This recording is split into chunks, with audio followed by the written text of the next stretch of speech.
വയനാട്ടിലെ 2 ഗ്രാമങ്ങളെയാണ് മുണ്ടക്കൈ ചൂരൽമല ഉരുൾപൊട്ടൽ തുടച്ചു നീക്കിയത്. 2024 ജൂലൈ 30 പുലർച്ചെയുണ്ടായ ഉരുൾപൊട്ടലിൽ 298 പേർ മരിച്ചതായാണ് ഔദ്യോഗിക കണക്ക്. ഇതിൽ 44 പേരെ ഇനിയും കണ്ടെത്താനായിട്ടില്ല. അപകടമുണ്ട്, ഇനി പൊട്ടാണ്ട് സംഗതി ഒരു ഭാഗം പൊട്ടി വന്നിട്ടുള്ളൂ.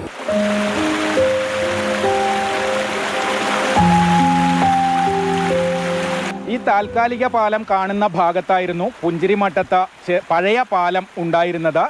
ജൂലൈ 29 ഉച്ചയ്ക്ക് ശേഷം ആ പാലത്തിന് മുകളിൽ നിന്നാണ് രാമസ്വാമി തൻ്റെ ആശങ്കകൾ പങ്കുവച്ചത്. പക്ഷേ അന്ന് രാത്രിയുണ്ടായ ഉരുൾപൊട്ടലിൽ ആ പാലമില്ലാതായി. രാമസ്വാമി ഇപ്പോഴും കാണാതായവരുടെ പട്ടികയിലെ 1ാം നമ്പറുകാരനാണ്. ഇവിടെ ഞങ്ങളെ വീട് പോയി ഞങ്ങളിവിടെ ഉണ്ട്. രാവുഷീനെ രക്ഷിക്കാൻ പറ്റുന്നില്ല. ടൗണിൽ തന്നെയാണ്. ആരെങ്കിലും ഒന്ന് ഓടി വരി. ജൂലൈ 29 അർദ്ധരാത്രിയോടെ പുഞ്ചിരിമട്ടത്തിന് മുകളിൽ നിന്നായിരുന്നു ആദ്യത്തെ ഉരുൾപൊട്ടൽ. ആർത്തലച്ചു വന്ന തടിക്കഷ്ണങ്ങളും പാറക്കല്ലുകളും ചെളിയും പുഞ്ചിരിമട്ടത്തെ വീടുകളെ തുടച്ചു നീക്കി. അതും പോരാഞ്ഞ ഏറെ ഉയരത്തിലുള്ള മുണ്ടക്കൈ ടൗണിലേക്കും ചെളിയും വെള്ളവും പാറക്കല്ലുകളും ഇരച്ചു കയറി. മുണ്ടക്കൈ ടൗണാകെ തകർന്നു.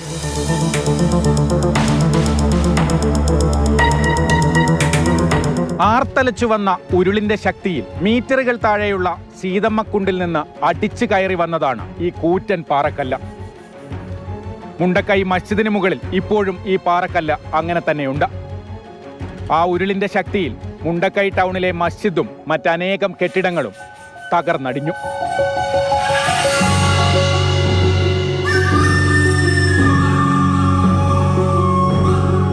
ആദ്യത്തെ ഉരുൾപൊട്ടലിൽ ഒഴുകി വന്ന പാറക്കല്ലുകളും തടികളും ചെളിയും മുണ്ടക്കൈക്ക് സമീപം ഒരു ഡാമായി രൂപപ്പെട്ടു എന്നാണ് പിന്നീട് വിദഗ്ധർ കണ്ടെത്തിയത്.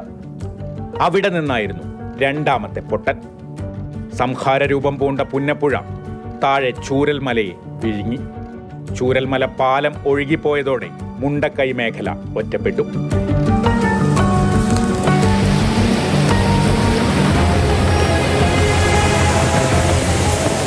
രണ്ടാമത്തെ ഉരുൾപൊട്ടലിലാണ് ചൂരൽമല ടൗണിലേക്ക് വെള്ളവും ചെളിയും ഇരച്ചു കയറിയത്. തലേന്ന് വരെ സജീവമായിരുന്ന മലയോരത്തെ ഒരു ചെറിയ അങ്ങാടി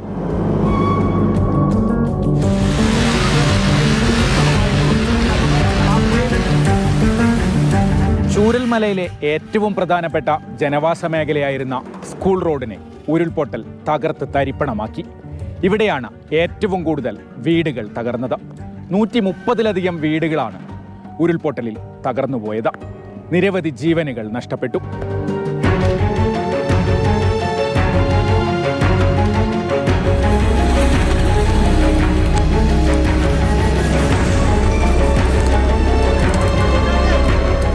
മുണ്ടക്കൈയിൽ നിന്നും ചൂരൽമലയിൽ നിന്നും ഒഴുകി വന്ന നിരവധി പേരുടെ മൃതദേഹങ്ങൾ വന്നടിഞ്ഞത് പഴയ വില്ലേജ് റോഡിലെ ഈ കാപ്പിത്തോട്ടത്തിലാണ്. ആദ്യ ദിവസത്തെ തെരച്ചിലിൽ തന്നെ 80-ലധികം മൃതദേഹങ്ങളാണ് ഇവിടെ അടിഞ്ഞുകൂടിയ മരത്തടികൾക്കിടയിൽ നിന്ന് കണ്ടെടുത്തത്.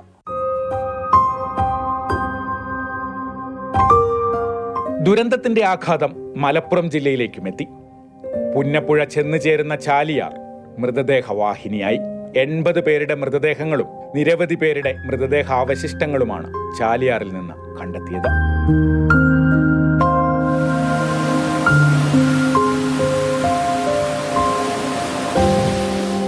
മുണ്ടക്കൈ ചൂരൽമല ദുരന്തത്തിൽ 298 പേർ മരിച്ചതായാണ് ഔദ്യോഗിക കണക്ക്. അതിൽ 254 പേരുടെയും മൃതദേഹങ്ങളോ ശരീരഭാഗങ്ങളോ കണ്ടെത്തി. അവരിലേറെ പേരും അന്തിയുറങ്ങുന്നത് പുത്തുമലയിലെ ഈ പൊതുശ്മശാനത്തിലാണ്.